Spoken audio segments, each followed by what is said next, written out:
and welcome to tonight's meeting of the Hand-Eye Supply Curiosity Club. We are your hosts this evening. I'm Geoloqi, and this is Tobias Berblinger. Together we have a number of curious and exciting topics to share with you. Our series highlights an eclectic group of speakers, experiences, and workshops across a broad range of subjects dictated by our curatorial interests in the area of culture, design, science, technology, art, fabrication techniques, and lost common knowledge. As attendees of the Hand-Eye Supply Curiosity Club, you are all now members provided you adhere to our philosophy. Ex curiositas scientia. We pledge to learn without prejudice in pursuit of our mutual goal, perpetual noviceship.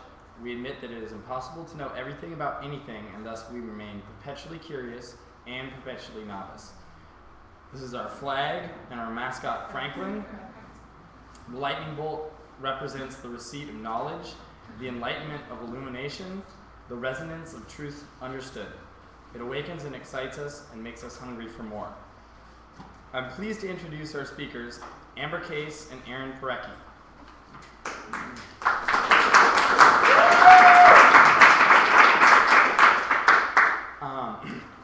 Amber Case is a cyborg anthropologist and user experience designer from Portland.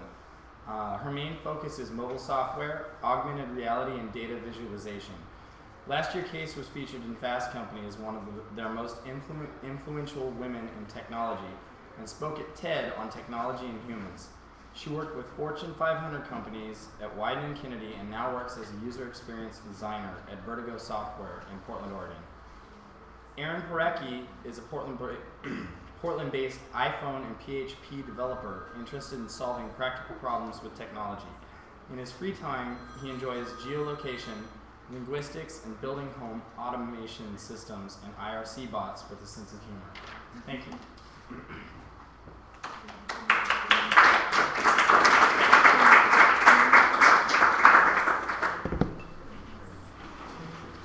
Hi everyone, thank you so much for coming tonight. This is actually a perfect number of people for seats. There's no musical chairs going on. It's excellent. So my name is Amber Case, and this is Aaron Parecki, and we are going to tell you a bit about something that we've been developing called Geoloqi. And if at any time you can't hear me, just raise your hand and say, I can't hear you, and I'll speak really loud.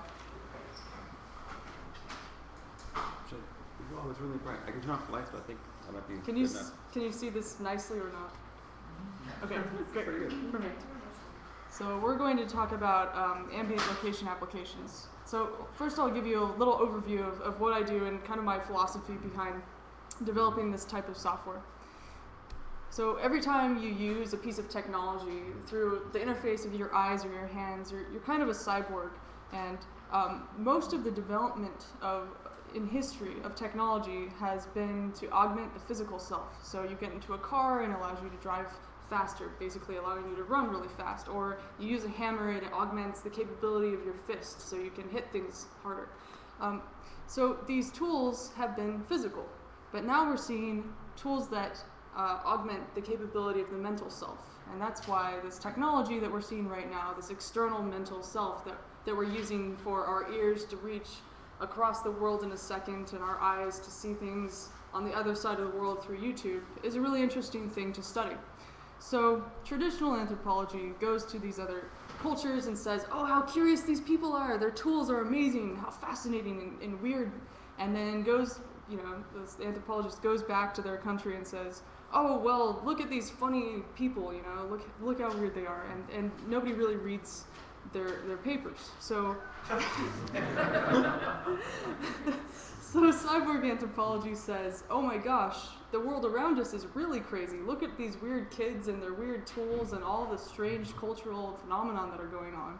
Let's talk about that and not just, talk to an Ivy League school about it, but actually make it a little bit more accessible for people because they have to deal with these interfaces all the time. And another thing that's happening with our technology is that there's this automatic production of space. If you take a bunch of papers or whatever and put it into a room, it fills up the room. But if you take a bunch of images and you put it into a computer, it doesn't take up any space. It's like a Mary Poppins bag. And if you were to take all of that and printed out, this is a campaign for Mac Store, they printed out 9 years of somebody's digital photos. So sitting in your computer right now is probably a big, enormous pile of this stuff. And this is what you're capable of accessing on the go when you use a mobile device. You just never see it at all. And it takes the amount of server energy as much as a fridge, basically, but you just don't see it because it's on your phone. So one of the problems that happens is that whenever you store something in your external brain, instead of just saying, okay, I'm going to think of a past thought, you have to say, oh no, I have to query this external brain and find the thing that I hid 10 weeks ago. So really you're just being this paleontologist over and over again in your email box, digging up something old, right? So that's one of the problems. It's not giving you the information relevant to your current need because you have to actually enter in that word versus in your brain where it says, here's the area in which you stored it and here's the relevant memory where it was stored, and it comes to you instantly. So there are definitely some discontents with our current devices. Another thing is that if you keep your device for too long, it starts to turn against you. If you keep a car for too long, it starts to break down. If you keep a cell phone for too long, people start to laugh at you in the street. And there's this sort of panic that happens. There's this syndrome called email apnea, which means that when you check your email, you basically stop breathing. And you stop breathing because psychologically you feel like you're being attacked because there's so much information coming in. And there's a bunch of people who are studying this right now about the unhealthiness of email and the kind of panic architecture that happens when you're trying to handle everything at once. So that's kind of a state of the internet today and where I come from. And now I'd like to cover a short history of the future. So if you think about what we have today, it was already here 30 and 40 years ago. It just wasn't accessible to everybody. So this guy's name is Steve Mann, and this is his wearable computer. And he was a wearable computing pioneer. And he went to MIT, and it took him an entire year to find somebody who would basically become a cyborg with him and wear 80 pounds of computers every day to class. But he could do all sorts of amazing stuff with his technology, which it took him about $500,000 to build. For instance, he could send himself messages in a location. So this is actually his wife texting him on his heads-up display that he was wearing. As he goes to the store, it recognizes the logo of the store and writes a message underneath it that says, Steve, remember to pick up some 2% milk. And as he moves his head around, the message floats with it. And when he goes into the store, he can say, I don't like this brand of milk, and it will recognize that brand and blank it out. So when he walks in the store, only the stuff he wants is there. So just like on the internet, how we could block an ad, he did that with real life. He said, why do I have to have other people's messages show up in my field of view? Why can't my own messages show up? So he built something that allowed him to recognize rectangles. And he blanked them out and then allowed people to send him text messages as he was walking around town. He said, why do we have to contort to computers like this? Why can't computers, contort to us and we can walk around and just live our normal lives and deal with technology like that? So he just walks down the street. He can edit Wikipedia. He's like an avid Wikipedia editor. He edits Wikipedia while walking down the street, 1 or 2 article edits. He gets text messages on billboards instead of having to deal with billboard ads. But one of the other things is that this didn't weigh 80 pounds for, forever, right? It ended up getting lighter and lighter over time. And until 1998, where he looks kind of cool with his sunglasses. And what he has in his left hand is a twiddler, which is a one-handed keyboard device, where he can basically type with one hand while he's walking down the street. He wrote his dissertation this way, just walking down the street, typing on his heads-up display. And now, everything that he can do, that he could do for 80 pounds of computing equipment, now weighs a few ounces and is on his glasses. It takes reality in one eye, there's a processing loop around the back of the head, and it feeds it back into his other eye, and then he has augmented reality. And it feeds it into his eye by laser too, which is great. And he developed all this technology himself. It's incredible. So that's kind of the past, right? So there's a few things that are happening now or more recently. In 2006, this group of students at University of Minnesota decided to find a GPS-enabled cell phone and then use that to send themselves messages at locations. So so they built a location-based reminder system using a relatively old cell phone. I mean, this was 2006, so there weren't very many smartphones out at this point yet. So they built this location-based reminder system which let them send messages to the cell phone when the cell phone got to a certain area. And it's pretty cool. And they wrote a paper about it and published it. And when it got put online, the comments in response to the blog post about it were just horrendous. They were just terrible. People were tearing it apart. They were like, why do you care about this? Why is this important? Why are you wasting money on doing this research? Nobody cares about this. And it was early location work. I mean, this was before Foursquare and before Twitter, right? So one of the things that you had to do, if you wanted to download an app from a phone like this, it would probably take 15 minutes. And by that time, you wanted to punch the phone in the face and stop using phones altogether. So now the marketplace has evolved. You click a button and your app is downloaded within a few seconds. And if it takes longer than that, you get angry, right? So your phone is basically, today, a series of sensors. You've got motion sensors, you've got GPS sensors, you've got light and sound sensors, you've got all these different sensors and a connection to the internet. So you're walking around with these futuristic devices that allow you to finally do all the stuff that has been done through research for 30 years. So the question is, what can you do with these tools that you have now? So the idea of location-based technologies is just beginning to be feasible because the devices in your pocket don't cost hundreds of thousands of dollars.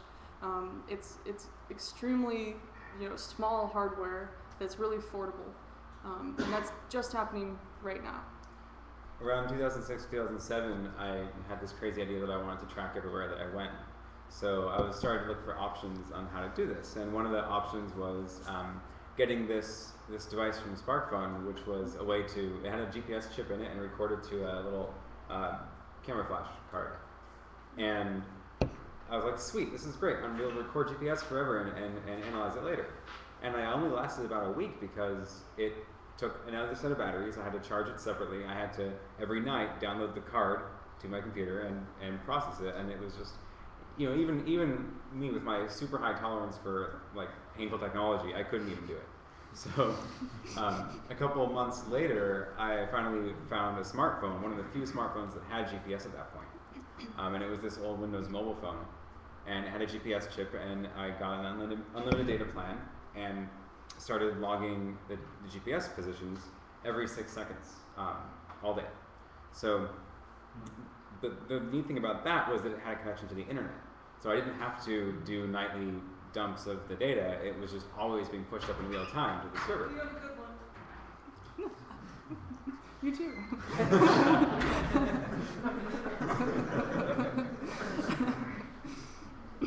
So when I found out that Aaron was tracking his location every 6 seconds, I was overwhelmed with excitement and joy, and I want to do the same thing as soon as possible. And Aaron said, well, I have this old phone that I haven't been using. It's a Boost mobile phone, and you can buy like monthly, you can get a monthly plan or something, and it's really cheap. So I got this phone. He sent it to me when I was in New York. And I had this little phone that I had to charge separately, so I was plugging in all these phones at night, and it only lasted 8 hours, and it sent data up every 30 seconds. So my GPS trail, after it was visualized, looked like I was like flying around New York like Superman. Whereas, actually, this is what it looked like. I kept it on all day, and I would keep it on as I went to a location. And because there's GPS interference, it made all of these lines around it. And this is actually colored by time. So the red ones are like 2 in the morning, and then the blue ones are midday. So I stayed in that spot for the whole day. And I think I was sick at this point, and I was staying in one place for 8 hours and just leaving the phone on. And if you look at that over time, these are the places that I spent the most time in, these big splotches, right? So my office was actually at this building on the 4th floor, and then I lived over on Belmont back then, and then I was, spending time at a coffee shop for a while. And also, I had broken my ankle, and I had this little ankle boot, and that was a perfect place to put the GPS phone. So I was just walking around with the GPS phone in my boot with crutches, leaving it on and making these really crazy trails around town. So one of the things I did with this data, this is what the raw data looks like. There's the date and the latitude and longitude and altitude and speed. And that's all the data that comes off the phone. So if you look at the timestamps, they're about like 3 to 8 seconds apart. So I was getting a lot of data in there.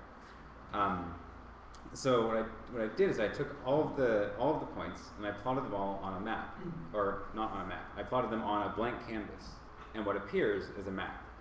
And what this is just there's only color there if I had been there at some point. So this is about a year of me traveling around Portland. And now this is like super high resolution data. It's like 6 seconds, so you get nice curves around streets and stuff. And it's colored by the speed I was going. So the pink is the highway, so you can see the highway going up over 84. Green is like 20 to 30 miles an hour driving through the city streets, and then the black spots up around here is driving around in circles looking for parking, going really slow. So yeah, that's what Portland looks like to me.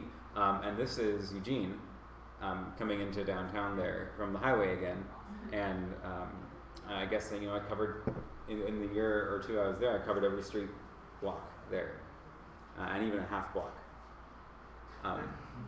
And some of the little squiggles that are like cutting over things are like walking through alleyways or between buildings or something. So it's also really fun to do this while you're like hiking or jogging. This is a little walk we did around Mount Tabor. I think it was the day you got your boot off. The day my ankle healed enough, Yeah. and I was like, let's hike the whole Mount Tabor. And so we went up this path that wasn't even marked, and went all around the whole thing. And we had a GPS tracker on. It was really exciting. So that was kind of a short-term way to do it. And we realized that it's really hard to charge an extra device or to use an old Windows mobile phone to get this GPS data. And at about this point, we were showing these maps, and people were like, well, we want to do this too. And we're like, well, you could buy a Boost mobile phone, like download this app onto the Boost mobile phone, which would take 20 minutes. I think we took an hour to set up mine after a while. The phone got stolen. My GPS phone got stolen. I left it in the library. And we watched it. The GPS tracker was still on, and we watched it go all the way down the highway. And we're like, the logs started, showing up and that it was moving. We're like, oh, where's it going? And it stopped at this little apartment complex, like 45 minutes out of town. And I don't know where I was, but Aaron, it was like 2 or 3 in the morning. I think he was still at work. He was like, well, I'm gonna go down there and printed out all of these like lost phone like images with like call this number to give us back our phone right in his apartment complex. So this guy wakes up. It's not that he took my phone and he has more data about me, it's that he took my phone and now we have data about him. Because he was calling all his relatives in other countries, and we were like, oh, we know all of your relatives' phone numbers now. Now we can bother them, right? And we know where you live, we know where you work, we know your boss's name. Like, we were able to call up the library and be like, do you have a janitorial worker who lives at this address, who works from these hours, and who commutes this way, and who calls these numbers in this country at these times? And they're like, yeah, of course, like his name is da-da-da. And we're like, now we know everything, right? So he got freaked out and he threw the phone somewhere else.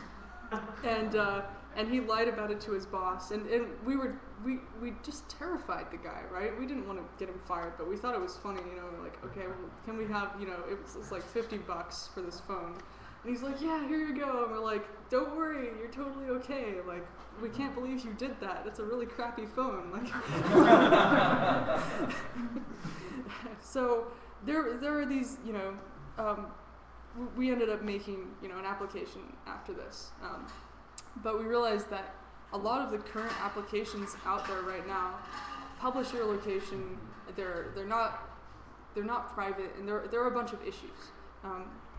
So we'll go through a few of these issues about location-based apps and why they're not being adopted right now fully by the entire market. So first off, when you use an app like Foursquare and you go somewhere and then you look down at your phone immediately and check in and you're not with a group of people who uses Foursquare, it's a little bit awkward.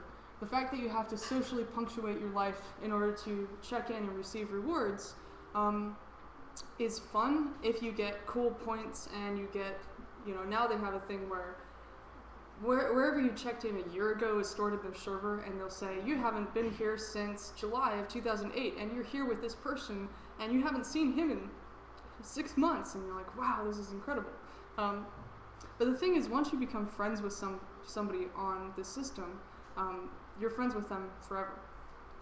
One of the problems that most social networks have is, you have a single group of friends in the network. So you can friend somebody on Plancast, you can friend someone on Foursquare, you can friend someone on Twitter, and then you see everything they do on that service. And okay, but in real life, you actually have lots of different clumps of friends and lots of different groups and different groups of people who you are comfortable sharing different levels of information with. And that's not being very well represented online right now. There's a couple services that do it. Facebook's getting there. Latitude, you can specifically choose who you're going to share your location with now. So they're getting there, but there's not a lot of it happening. And the other type of relationship that nobody really represents right now is a temporal relationship. And that's something where if I'm going to go meet a client downtown, for a half hour up to our meeting, I would be very comfortable with them knowing exactly where I am because I'm going to go meet them. And after our meeting, I shouldn't have anything to do with them anymore. It shouldn't even show that I'm friends with them on the network. And it's that kind of really close relationship that disappears an hour later that doesn't exist. There's no way to model that in online networks right now. So the key to privacy is controlling sharing when, not just with who. So for instance, Google Latitude, when you make friends with someone, you can always see where they are if they use the application. And there aren't any, one of the issues is that you don't really know what's going on. The granularity is not very good. And a lot of people they use this app, but one of my friends has this joke that Google Latitude was great to see where your friends were on February 14th, 2008, when everybody downloaded the app, logged in, checked one point of data, and never used the app again. It's getting a little bit better now, but that granularity isn't there. So it's not really respecting those two types of relationships. There are some other applications out there, but sometimes they rely on just the cell phone tower data. So for a while in our application, people would be tracking their location and suddenly there'd be this enormous spike up to the top. And it would look like they had just flown, a mile or two. And that's really just where the cell phone tower is. And so the cell phone triangulation said that they were actually there. It's just cell phone triangulation spikes. And that happened 4 times to this guy while he was really at the University of California, Santa Barbara the whole time at a GPS conference. And he was kind of annoyed because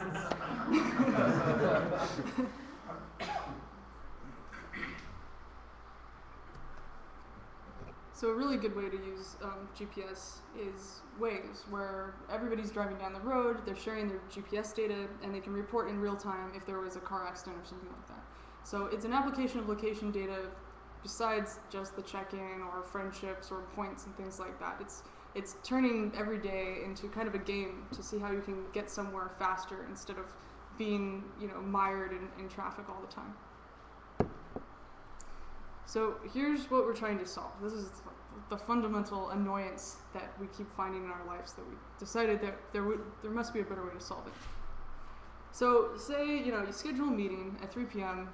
and, it always happens like this. You're like, oh, it's 3 to 4 p.m. and you think the person's going to show up at 3. Yeah, I'll be there at 3. It's going to be great. But what happens is there's this period of uncertainty before you actually meet. About 15 minutes before, you're like, oh man, do they even know where the location is of my office? Or like, have they even left their house yet? Maybe they're in rush hour traffic or something like that. And, you could go downstairs and maybe get a bagel or be on the phone for longer, but you're sitting there like, oh, I need to prepare for this next meeting. I don't know if they'll be there yet. And this, this could happen for about 30 minutes. And then maybe they show up at 3:30.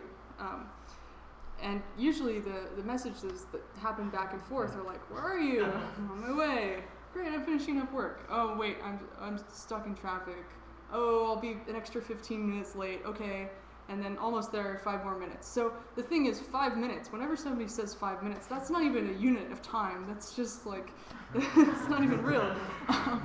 So there are these co-location negotiation issues that happen. And these are just redundant messages that go back and forth. It's really hard to text somebody while you're driving. It's really hard to text somebody while you're biking. There's all sorts of things that can happen so that there's no communication going on.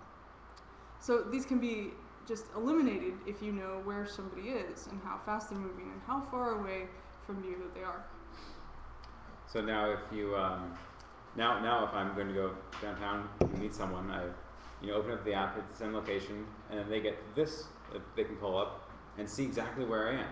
And they'll know, oh, he's just doing circles looking for parking, and he'll be here in a second. I don't need to worry about it, right? So it reduces all that stress of are they going to come, how far away are they, and right? And what's really neat is if you can just get a text message saying that they're half a mile away, because then you don't even need to look at a map. You just get a little buzz when they're close. So when my ankle was broken and Aaron was picking me up from work, I didn't have to, crutch down the stairs, stand outside in the pouring rain, and wait for him to pick me up at the predetermined time of 5 p.m. It wasn't, when he was going to get me. It was, where that location was and what time it happened to be that he would be in that location. And so I would get this message that's like, Aaron is 0.5 miles away from you. And I'd be like, great, I have exactly 5 minutes. And usually I would step outside right as the car pulled up, because that's just the right amount of time to facilitate an easy meeting versus, standing there and then there's either traffic or not that day. Maybe he finished up work later or earlier that day, and there's a lot more chances for errors and wasted time. So the whole point of this is to not waste people's time and make their lives a little bit easier. So the idea of an interface is that, a successful interface, a successful piece of technology just becomes invisible, goes in the background, does stuff, and lets you live your life. It gets out of the way and lets you do what you want. Like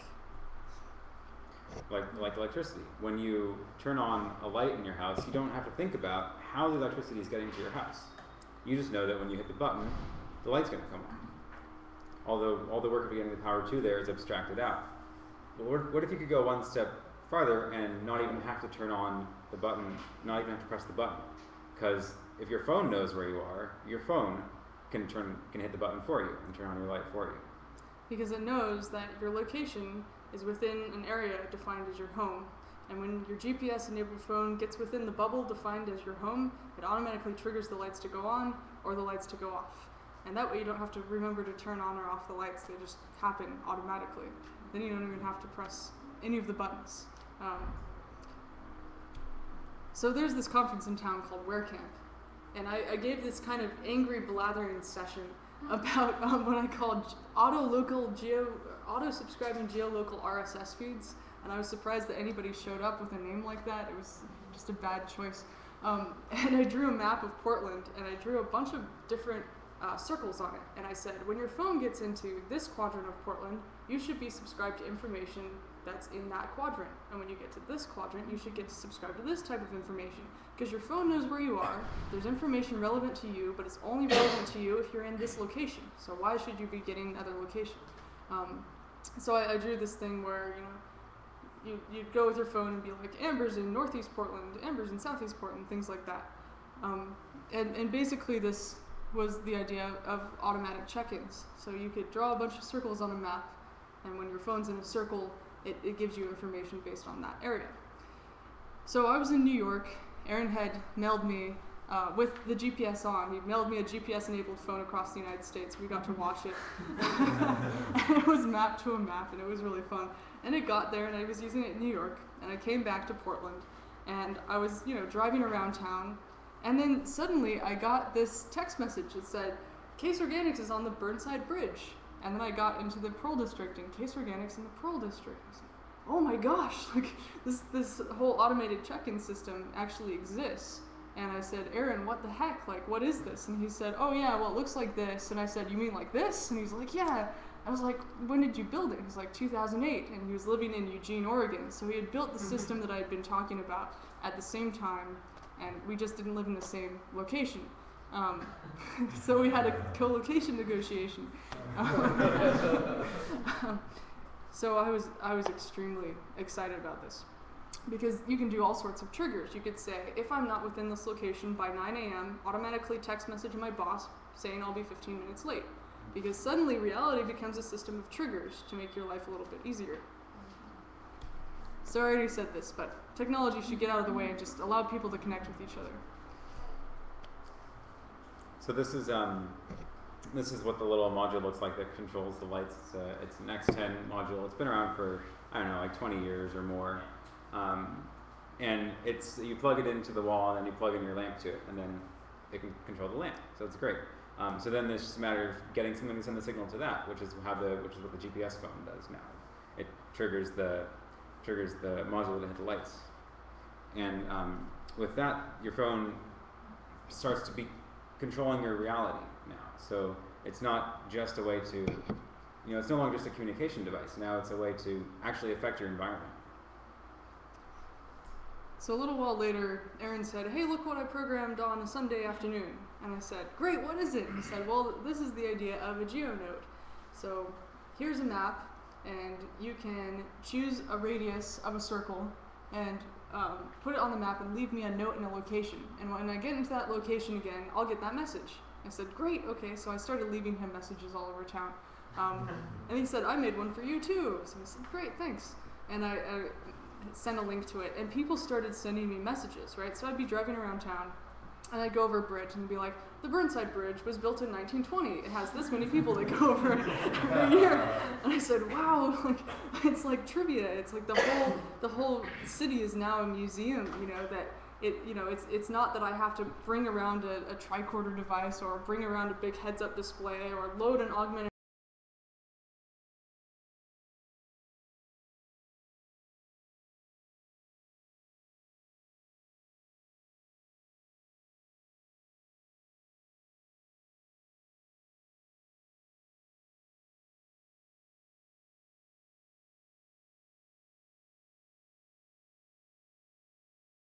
around you, like, what are you doing? Like, but this one is just, it shows up.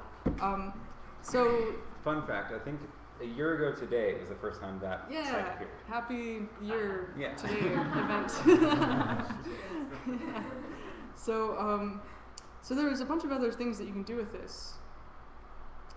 For instance, say you have a flashlight and it runs out of batteries, and you say, next time I go to the store, I'm going to definitely get batteries. But next time you go to the store, you're thinking about breakfast, you get breakfast food instead. You say, why the heck could I remember the batteries? Well, it's because your brain is in a different context when you say, I forgot the batteries, than when you're hungry for breakfast. But if you can displace that context and leave yourself a note at the store that says, get batteries, then when you're in that other context and you go to the store, you get a text message that says, hey, get the batteries, you dork, you always forget these. And then you're like, wow, what a personality I had last year when I left myself this note. And you get the batteries successfully. So Aaron started marking all the airports in the United States, and I was traveling a lot, so I started getting these welcome to San Francisco airport messages. So I said, well, maybe I could put some more GeoNotes along with this. So I started putting notes that said, welcome to San Francisco, you should take this bus 10 until you get to this stop. And then I would leave a GeoNote where I was supposed to get off the bus that said, hey, you should get off the bus now and walk 2 blocks to your right. And then after I walked 2 blocks to the right, there was a GeoNote that said, here's the address you need to go to. And the whole time, I didn't have to check my email, I didn't have to look at my flight confirmation, I just got these messages as I needed them. Like, take a right when you get to Market Street, house will be the round one on the left at the end of the block. And that whole time, I didn't have to be a digital paleontologist digging through my email, and I could just relax on the bus, get the message when I was supposed to leave, and go on my way. It was very relaxing. It took all the stress out of waiting and negotiation of space. So the idea is that relevant information should just be pushed to you, and you shouldn't have to seek it out all the time, because it's not a good use of your brain. You're a human. You should do what humans do best, which is thinking about stuff and like making cool stuff. And a machine should figure out where you are and what information you need and present it to you in a way that's useful to you. So we were talking about non-visual augmented reality. So here's a prototype belt that one of my friends made, and what it does is you wear it, and it has these piezoelectric buzzers, and it buzzes you when you're facing north. So you always know where north is. And it's called the North Paw. It's a haptic compass belt. And it's fantastic because the people who wear them, the guy who first invented it, he said, suddenly I had this sixth sense about me. I could never get lost. I could be riding my bike all throughout, I think it was Norway where he lived, and always know where my house was, and always know my way home. And then it just became very normal to have this spatial sense built in. So this is, a lot of people talk about, hey, technology is going to be very visual and give us directions, but if you reduce that to another stimulus, like a sound, like a notification, or a buzz, say I could be wearing this belt, and Aaron could be wearing this belt, and we're both supposed to take a right here, and we both just get buzzed to the right. And we both just go instead of me crashing into it. That avoids a really awkward, I have to go right. I didn't know yeah. that, so we were in. So avoiding awkwardness every day. We haven't done that yet, though. So we basically built this application called Geoloqi, which allows you to send notes to yourself in locations and allows you to share your location in real time with people. And we said, well, other people should be able to build on top of this. So we made an API, and we made a library so you can build location-based apps with it that have this functionality. So, some examples of things that you can do with the API. If you're not in this place by this time, then send a message to this person, right? Or tell this person when you arrive here. So you can set up a little circle and say, when I get in there, then send a message out. So for instance, if I get to the airport, I automatically send a text message to my mom saying, Amber got there to the airport, and she's okay. And then I don't have to text message my mom every time I get to the airport. This was a bigger deal when I was younger, but now she's used to it. Since it also logs speed, you can also use that and say, send a message when you're going 40 miles an hour, between 40 miles an hour and 60 miles an hour, but not slower. This one, if you have a really lazy friend that never gets to your house on time, they're always like, hey, can you be here? But they're always late. You can just send them a reward if they arrive within your house area within a certain amount of time, so that you start making their behavior better, and then they get on time, and then you always feel like. We haven't tried that yet, don't worry. You can also do the reverse so that you can get notified when someone gets a farther than half a mile away from you. So as soon as they leave the area, they get a reward. They get a reward. You got a reward, a free iPad. It's really good for carpools. So that's. One of the little hacks I did a week or two ago was using Jabber, which is a way to chat in your, with an IM client on your computer, or in Gmail. Gmail uses Jabber, but I was able to use that to get a little pin on the map to move in real time, because you can send anything along there. So if you just send data that can be interpreted, then you can use it to do really weird things like that. So here's some other cool stuff you can do with ambient location. So we have this house that is like 600 square feet. It's really not a house, it's like a little tiny apartment. But there's a server in the closet with an IRC channel, which is like a 20 or 30-year-old protocol. And this IRC channel has this little robot named Nerdle on it. And Nerdle has a timer and a calculator, and he can do all sorts of really cool stuff. So this is just like a text interface, like you just, it's like chatting with people in a chat room, but there's also this bot in the chat room that hangs out and makes snarky remarks sometimes. But one of the things you can do now is, if I give Nerdle access to the lights in the house, then I can tell Nerdle to turn on the lights. And I can get information into this channel from various sources, like I can get onto IRC from my phone and type a message. I can make the GPS receiver trigger a message to go into IRC. So it's a way to connect these, these different sources of information with different outputs. If you hook up more outputs to this, now Nerdle has control of the music player in the house. So now there's a command you can say play, and the music will start. Or he can also do speech, text-to-speech, and announce things in the house. So now we connect the GPS to the speech, and when we get home, Nerdle says "Welcome home," and it's really strange because even though it's just a computer voice, you can't not say thank you. Also, the timer. So say I drive home, and then it detects that I'm within the GPS circle and automatically turns on the music in the house and the lights, and Nerdle says, "Welcome home." Well, I wouldn't be inside the house to be able to hear that. So Nerdle's voice is on a time delay of 3 minutes. So I get inside the house, and then 3 minutes later, he says, "Welcome home." That gives me enough time to get out of my car, walk up, a few blocks, because parking's really hard to get, and into the house, and then right as I walk in, Nerdle's like, "Welcome home, Amber." Thanks, Nerdle. So if we attach a few more inputs and outputs to this, it can start doing really interesting things. So in one of those there's a camera in there somewhere up on the top, and there's a camera inside pointed at the wall where there's a whiteboard, so we can always see the whiteboard. But because it's a camera, it knows how bright the room is. So Nerdle's also watching the brightness level in the camera, and if it ever spikes up really quick in the morning, we probably woke up and turned on the light.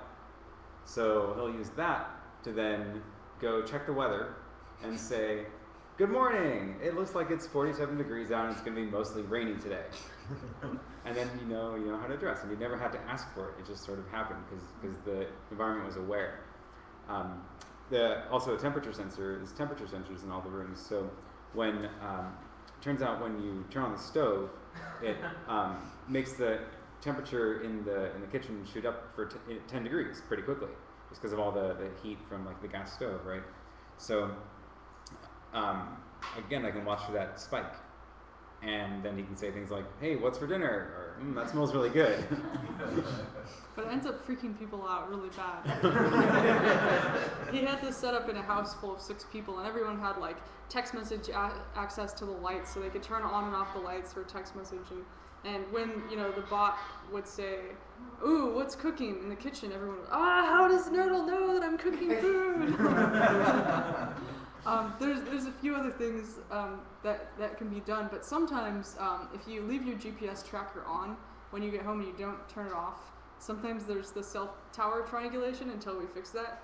And so sometimes it makes Nerdle think that you're not at the house, and so the lights turn off and the music turns off. And you're left in a dark house.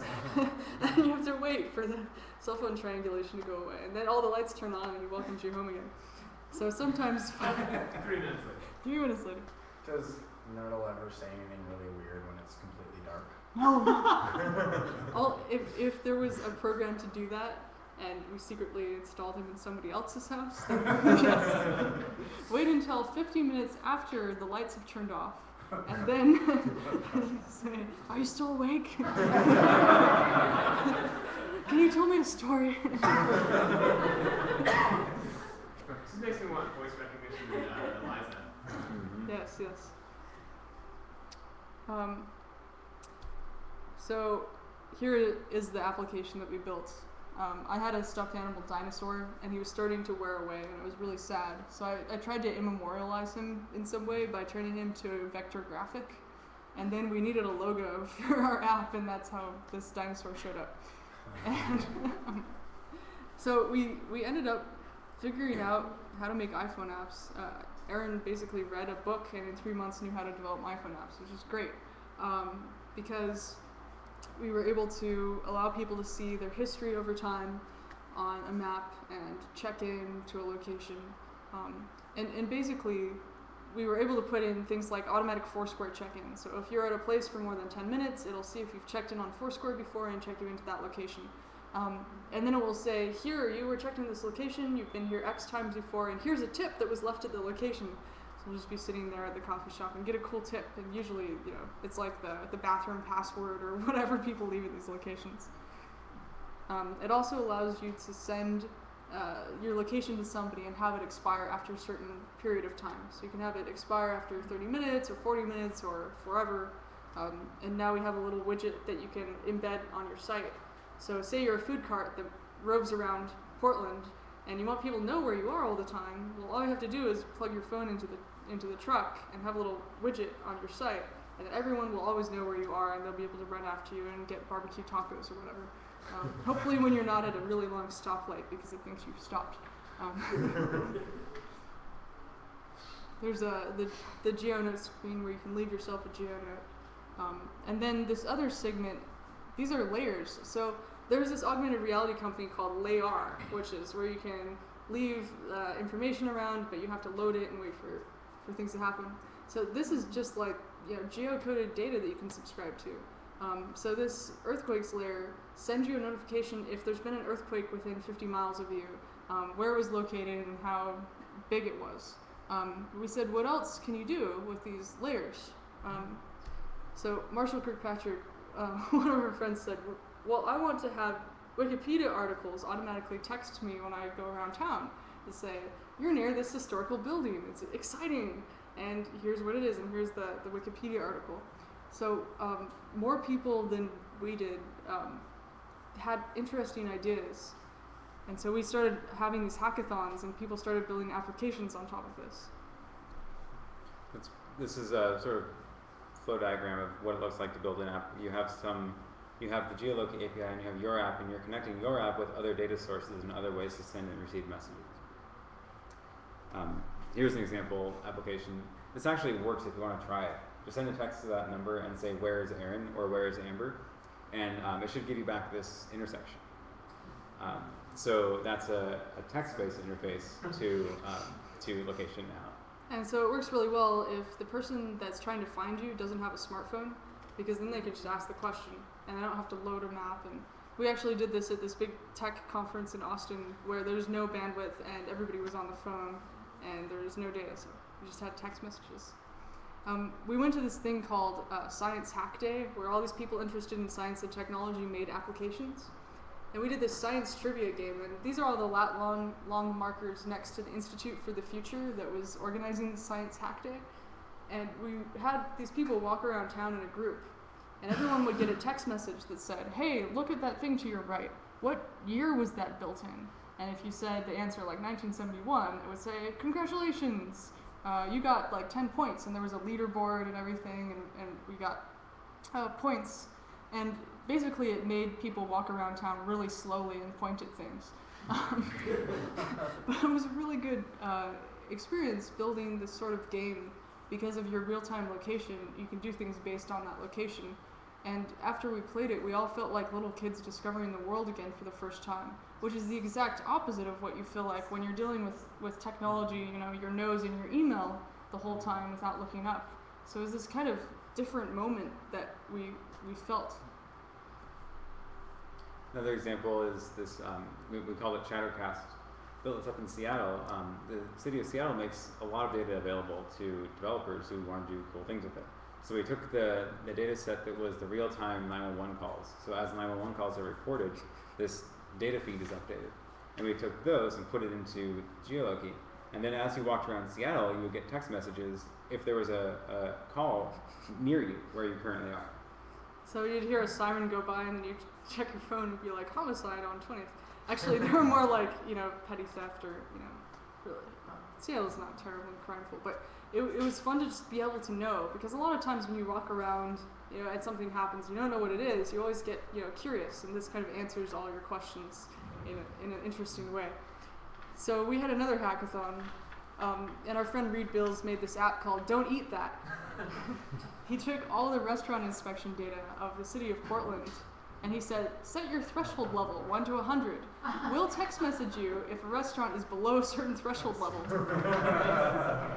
So he'd walk around and be like, don't eat at Backspace, its last inspection score was below 50, like, go away.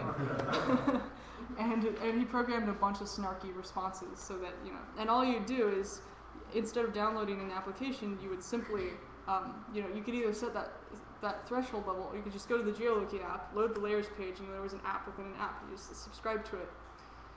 So then we said, what if there were events? Like if you walk around town and there's all these events but you have no idea and you don't want to look at a community calendar, what if we took a bunch of Seattle events, this is another Seattle hackathon, and we put them into a database and it would say stuff like there's a farmer's market 3 blocks away from you on 4th. So you'd just be walking around doing your day and it would be kind of this serendipity exploration of your city, stuff that was going to happen. So then we said, okay, we did the Science Hack Day game, we did some other stuff, we did some events, and I remember writing an email to Aaron like 2 or 3 years ago saying, I really want to do a Pac-Man game because in 2008 we had this game with phones called Pac-Manhattan where there was a control base and a bunch of people plotting out people's location in real time on a map based on, I'm at 5th and 10th Street, I'm at 20th and Harrison, and then the control center would plot out your location on the map and you'd be able to play real-time Pac-Man, but you'd have to be on the phone the whole time yelling into it while running as fast as you could while dressed in different colored ponchos to designate your color of ghost. And it was really fun, but we got the weirdest looks, and it was really hard because you had to do this the whole time. So I said, well, what if you had a GPS-enabled phone, and each of those little GeoNote circles were a dot, and you got points for picking up those dots. So we made this game called PacMap a few weeks ago, and basically when you sign up in Geoloqi, it gives you a red or a blue and assigns you to a team, and then we made a board on Lads Edition because we thought that looked kind of cool, and each of these have different point values. So the ones in the middle of the Lads Edition are 50 points, and if you eat one of the dots, which just means if you run down the street and enter within the proximity of the dot, it turns it red or blue depending on what team you are on, and it gives you points and puts it on the leaderboard. So we first started up there, and the minute we said go, everyone ran down the street as fast as they could to try and get the 50s.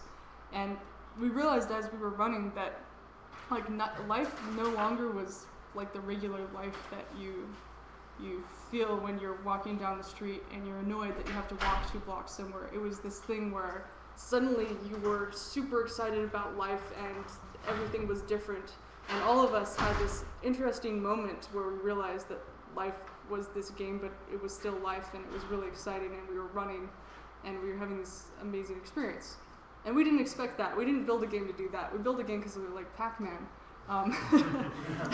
So at the end of the game, you'd see stuff like, yeah, oh my god, like everyone was like copious amounts of pizza were eaten afterwards, and we were exhausted and in pain from all our muscles being sore the next day. But it suddenly was a game that you could play as adults that allowed you to be like a kid. And the other thing is we did a game map view in a mobile browser window, so if you went into the layer screen in Geoloqi, you could load this map and actually see what dots you had eaten in real time. And you'd get these little push notifications that said you ate a point. And everybody was always so happy when they ate a point. They're like, you got 10 points. And really, there's nothing there. Like, you're just running down the street. And this one girl got lost, and she had to ask a guy for directions. And the guy said, oh, I'm sorry, are you trying to find someone's house? And she said, no, I'm playing a Pac-Man game. Like, can't you see? He's like, no, I can't see.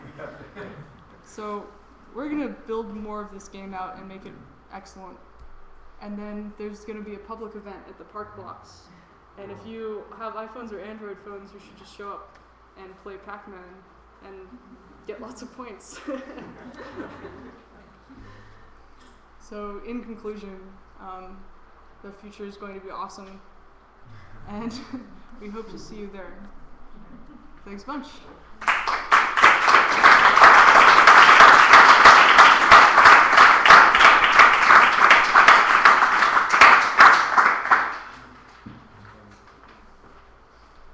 If you feel like it, you can ask questions.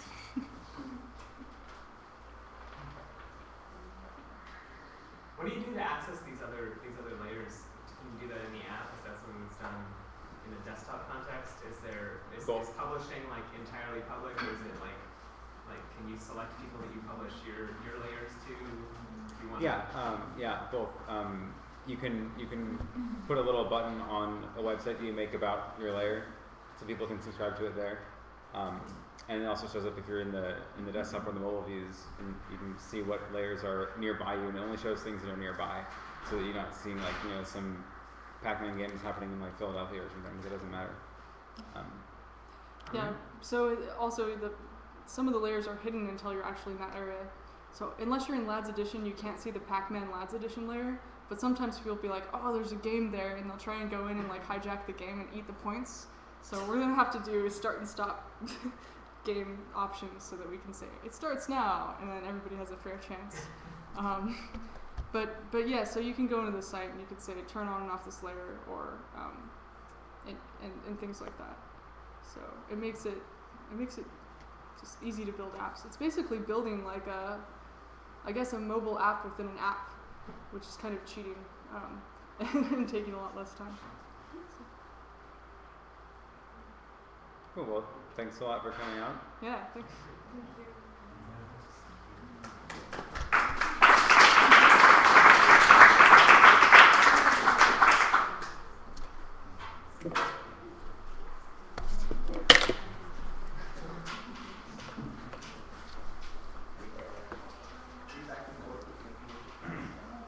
Thanks everyone for attending.